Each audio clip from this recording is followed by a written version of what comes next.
नमस्कार विद्यार्थियों। आज हम पढ़ रहे हैं जो 10 रूपक पुस्तक है उसमें हमने सबसे पहले जो द्वितीय प्रकाश है उसमें क्या पढ़ा था, नायक पढ़े। नायक के बाद हमने नायक के सामान्य गुण और विशेष गुणों को पढ़ा और उसके बाद हमने पढ़ा नायिकाएँ। तो सबसे पहले जो नायिकाएँ हैं उन नायिकाओं के हमने 3 भेद किए थे, स्वकीया, परकीया और साधारण स्त्री। उसके बाद हमने स्वकीया के भेद किए मुग्धा, मध्या और प्रगल्भा। तो मुग्धा, मध्या और जो प्रगल्भा हैं उनमें हम मुग्धा को पढ़ चुके हैं और आज हम पढ़ रहे हैं मध्या को। देखिए क्या कहते हैं कि मध्या यौवन, मध्या उद्यत यौवन अनंगा मोहांत सुरक्षमा, कि जो मध्या नायिका होती है वह उद्यत यौवन और अनंग वाली होती है। अनंग कहते हैं काम को, यानी उसमें काम का और यौवन का उदय हो रहा होता है। और मोहांत स्वरत क्षमा, कि मोह के अंत तक, अर्थात जब तक वह बेसुध हो जाए, जब तक वह बेहोश हो जाए, उसको ये पता ही नहीं रहे कि मेरे साथ क्या हो रहा है, तब तक वह रति क्रीड़ा में सक्षम होती है, समर्थ होती है। ऐसी जो नायिका होगी वह स्वकीया में क्या कहलाएगी, मध्या नायिका। कैसी? जिसमें यौवन उद्यत हो रहा हो, अर्थात उदित हो रहा हो। अनंग, अनंग कहते हैं काम को, काम उदित हो रहा है यानी काम का उदय हो रहा है। और जो रति क्रीड़ा में, संभोग में बेसुध हो जाए, अर्थात मोह से युक्त हो जाए, बेहोश हो जाए, ऐसी जो नायिका होती है वह क्या कहलाती है, मध्या नायिका कहलाती है। अब सबसे पहले हम पढ़ रहे हैं कि मध्या का यौवन कैसा होता है। तो देखिए ये है यौवन वाली, यौवनवती, यानी कैसी, यौवनवती, कि भैया यौवनवती जो नायिका होती है ऐसे होती है। कैसे? जब आप कोई नायिका देखते हैं तो ऐसी स्थितियां अगर किसी नायिका में पाएं तो आप समझ जाएंगे ये मध्या नायिका है। आलापान भ्रूविलासो विरलयति लसद बाहु विक्षिप्तम विक्षिप्त यातम नीवि ग्रंथिम प्रथिम्ना प्रतनयति मनांक मध्य निम्नो नितंबः उत्पुष्यत पार्श्व मूर्छत कुछ शिखरम मुरु नूनम अंतः स्मरण स्पृष्टा कोदंड कोट्या हरिण शिशु द्रसो दृश्यते यौवन श्रिया। कि देखिए उस नायिका के यौवन के विषय में क्या कह रहा है कवि, क्या कहा, देखिए कि आलापान भ्रूविलासो विरलयति, कि जब वह जो बात करती है तो उसके भ्रू, जो भौएं होती हैं, उनके जो विलास हैं, अर्थात विरलयति कम कर देते हैं, यानी उसकी बातों को, उसके भौं के विलास क्या कर देते हैं, भ्रूविलास कम कर देते हैं, अर्थात उसके नेत्र ज़्यादा चलते हैं, उसकी बातें कम होती हैं। ऐसी लसद, लसद माने शोभा पाता है, सुंदर लगता है। बाहु विक्षिप्तम यातम, भुजाएं हिला हिला करके ऐसे चलती है, तो उसकी जो चाल है वह अत्यंत, यात कहते हैं जाना, या धातु है जाने अर्थ में, तो उसका जो जाना है विक्षिप्तम बाहु लसद, यानी हिलती हुई भुजाओं से अत्यंत सुंदर लगता है। और नीवी ग्रंथिम प्रथिम्ना, कि नीवी ग्रंथिम प्रथिम्ना प्रतनयति, कि नीवी ग्रंथि, नीवी ग्रंथि कहते हैं, नीवी कहते हैं नारे को, और ग्रंथि कहते हैं गांठ। आपने देखा होगा जो अधोवस्त्र होते हैं, जैसे किसी ने पाजामा पहन रखा है या कोई भी, उसमें एक धागा होता है जिसको नारा बोलते हैं और उसी को नीवी बोलते हैं, और उसमें गांठ लगा के उस वस्त्र को पहना जाता है।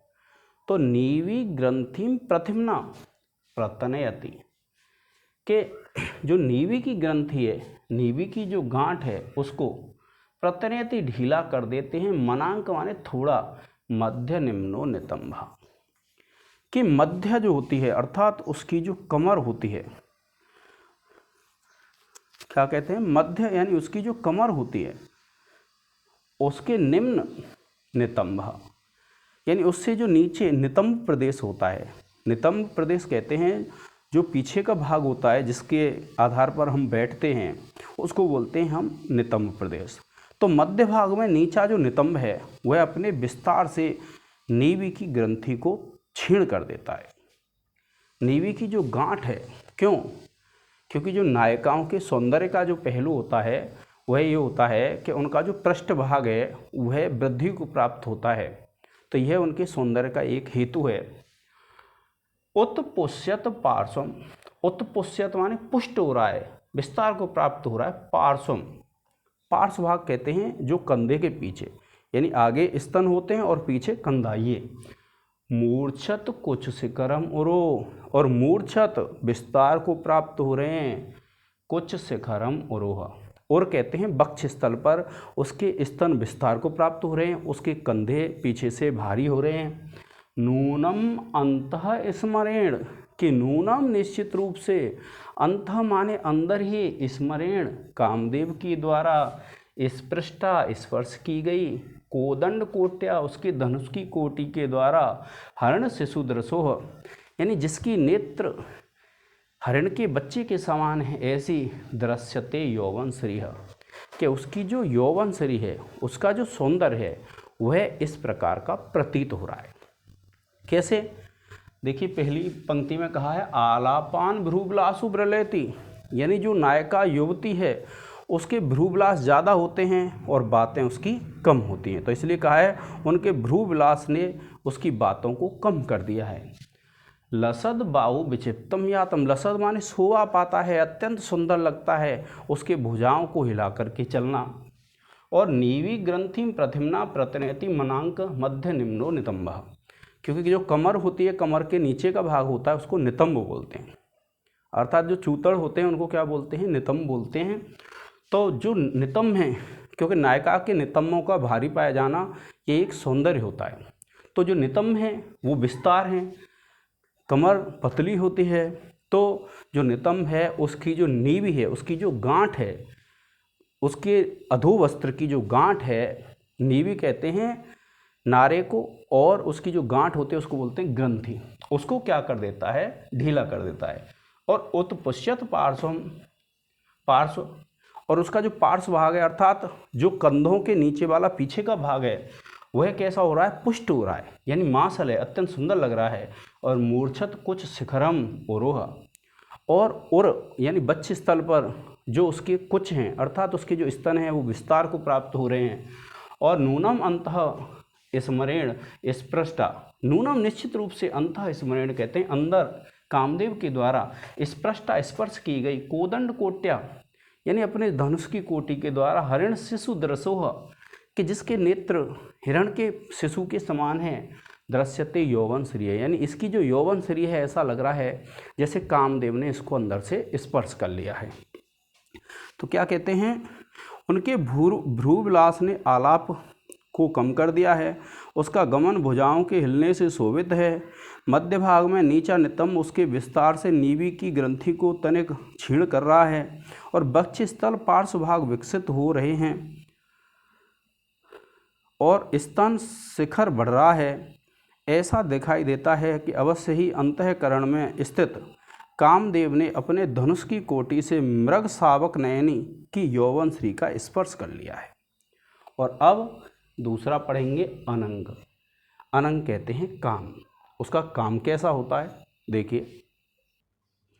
अब देखिए विद्यार्थियों कि जो काम अवस्था होती है मध्या नायिका की, वो काम अवस्था कैसी होती है उसके बारे में बताते हैं। कि ऐसा होता है जैसे नई नई शादी हुई हो किसी की, एक युवक और युवती हों, अब वे पास बैठे हुए हैं, लेकिन जो गुरु होते हैं, गुरु का मतलब होता है बड़े, जैसे किसी की माँ है, बुआ है, बहन है, ये उनके पास विद्यमान हो तो वे कुछ कर तो सकते नहीं हैं, किंतु बैठे हुए ऐसे लगते हैं जैसे आँखों में एक दूसरे को पी जाएं। आपने देखा होगा जैसे कोल्ड ड्रिंक वगैरह पीते हैं तो एक पाइप आती है जिसको स्ट्रॉ बोलते हैं, ऐसी ही क्या है कमल नाल होती है। तो इसमें यह बताया है कि नेत्र रूपी कमल नाल से जैसे एक दूसरे के रस को पिए जा रहे हों, ऐसे बैठे हुए हैं नए नए विवाहित, यानी जो नए विवाहित जोड़ा बैठा हुआ है, लेकिन जो गुरु हैं, बड़े हैं, उनकी विद्यमानता के कारण वे कुछ करने में असमर्थ हैं, इसलिए ऐसे बैठे हैं जैसे चित्र बना दिया हो किसी ने, यानी उनमें कोई भी गति नहीं हो रही है, ना तो शारीरिक गति और ना ही स्थानिक गति, और एक दूसरे को ऐसे देख रहे हैं जैसे मान लो आँखों से ही पी जाएंगे एक दूसरे को, यही वर्णन किया है इसमें। तो ऐसी होती है काम अवस्था किसकी? मध्या की। देखिए, स्मर नव नदी पूरेणोढ़ा पुनर्गुरु सेतुविह यद्यपि विधृता तिष्ठन्त्याराद पूर्ण मनोरथा तदपि लिखित प्रख्यैरंगैः परस्परम उन्मुखा नयन नलिनी नालाकृष्टम पिबन्ति रसम प्रिया। यानी जो प्रिया है, जो उसकी पत्नी है, उस प्रिया के, मान लो प्रिया के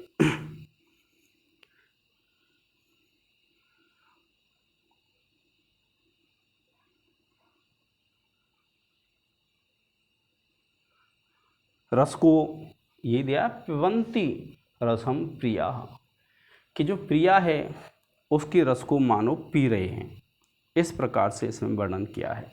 देखो, स्मर नव नदी पूरेण ओढ़ा, ओढ़ा ओढ़ा कहते हैं जो विवाहिता स्त्री होती है उसके लिए आता है ओढ़ा शब्द। तो क्या कहते हैं कि जो कामदेव है, कामदेव की नूतन जो नदी है उसके प्रभाव में बहते हुए, कामदेव की ये दिया है, स्मर कहते हैं कामदेव को, नव माने नई, नदी पूरेण ओढ़ा, ये नई नई कामदेव की नदी से भरे हुए, यानी काम की नदी में बहते हुए, पुनः गुरु सेतु भी है। और गुरु सेतु क्या कहते हैं? गुरु कहते हैं वैसे बड़ा, और सेतु कहते हैं पुल, यानी कोई बांध बना दिया जाए, बहती हुई नदी को रोक दिया जाए। तो यहाँ बांध नहीं है, यहाँ क्या है कि जो गुरु सेतु हैं, उन गुरु सेतुओं ने क्या है, अर्थात जो गुरुजन हैं, जो बड़े व्यक्ति हैं, उन्होंने उनको काम अवस्था से रोके हुए हैं। तो क्या कहते हैं? पुनः गुरु सेतु भी यद्यपि विधृता, विधृता कहते हैं रोके हुए, तिष्ठन्ति आरात, तिष्ठन्ति माने बैठे हैं, आरात माने पास, पूर्ण मनोरथा, जिनका पूर्ण मनोरथ है, ऐसे एक दूसरे के पास बैठे हैं। और तदपि फिर भी लिखित प्रख्यय अंगई है, लिखित कहते हैं लिख दिया हो, चित्र बना दिया हो, ऐसे अंगों के द्वारा, जैसे उन दोनों के चित्र बना दिए हों, ऐसे अंगों के द्वारा परस्परम उन्मुखा, परस्पर कहते हैं आपस में, उन्मुख अर्थात एक दूसरे की तरफ मुख किए हुए, एक दूसरे को देखते हुए, नयन नलिनी यानी नेत्र रूपी कमलनी की नाल, आकृष्टम खींच करके, पिबन्ति रसम प्रिया, कि जैसे नाल होती है, कमल नाल, ऐसे स्ट्रॉ होती है जिससे हम रस पीते हैं, किंतु यहाँ जो नायक है वह नेत्र रूपी कमलनी की नाल से खींच करके रसम पिबन्ति प्रिया, यानी प्रिया के रस को पी रहा है। यानी ऐसे समझो वो आँखों ही आँखों में अपनी प्रिया के रस को पी रहा है। तो ऐसी जो स्थिति होती है वो किसकी होती है?